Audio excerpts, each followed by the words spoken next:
పరిశుద్ధ నామముకి మహిమ కలుగును గాక.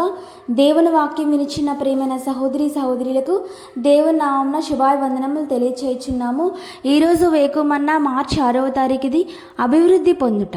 దేవుడు వాటి జాతి ప్రకారము జీవము గల వాటిని అనగా వాటి జాతి ప్రకారము పశువులను, పురుగులను, అడవి జంతువులను భూమి పుట్టించుగాకని పలికెను.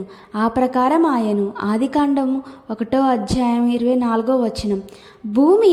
భూ సంబంధమైన ప్రజలను, క్రొత్త భూమికి చెందిన పరిశుద్ధులను కూడా చూపించుచున్నది.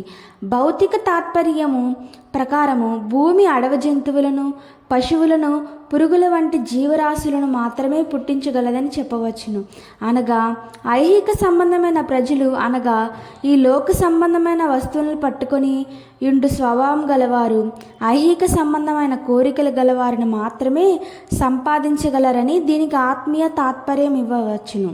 అదే విధముగా క్రొత్త భూమికి వెళ్ళు పరిశుద్ధులు క్రొత్త భూమికి చెందిన పరిశుద్ధులనే ఉద్భవింపజేయుదురు.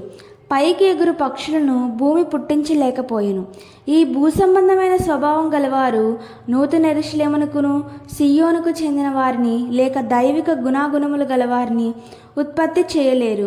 మరియు కొత్త భూమికి వెళ్ళు పరిశుద్ధులు ఉన్నతమైన జీవితం చేయించేవారని దేవుని రహస్య రాకడలో ఎత్తబడు ఆత్మను సంపాదించలేరు. నీవు వెళ్ళి చేరు గమ్యమునకు మించి ఇతరులు నీవు నడిపించలేవు. ఆధ్యాత్మికంగా ఉన్నత శ్రేణికి చెందిన పరిశుద్ధులే ఆధ్యాత్మికంగా రీతిలో ఉన్నత శ్రేణికి చెందిన ఇతర పరిశుద్ధుల్ని ఉత్పత్తి చేయగలరు. శరీర మూలముగా జన్మించినది శరీరమును, ఆత్మ మూలముగా జన్మించిన ఆత్మనే ఉన్నది. మనము శరీర స్వభావములన్నిటినీ విసర్జించెదము. ఎందుకనగా అవి మనలోని ఇతరుల్లోని మరణమును సృష్టించును. ఆత్మను నడుచుకొని ఆత్మఫలం ఫలించి అదే ఆత్మీయ అనుభవంలోనికి అనేకులు నడిపించెదము గాక.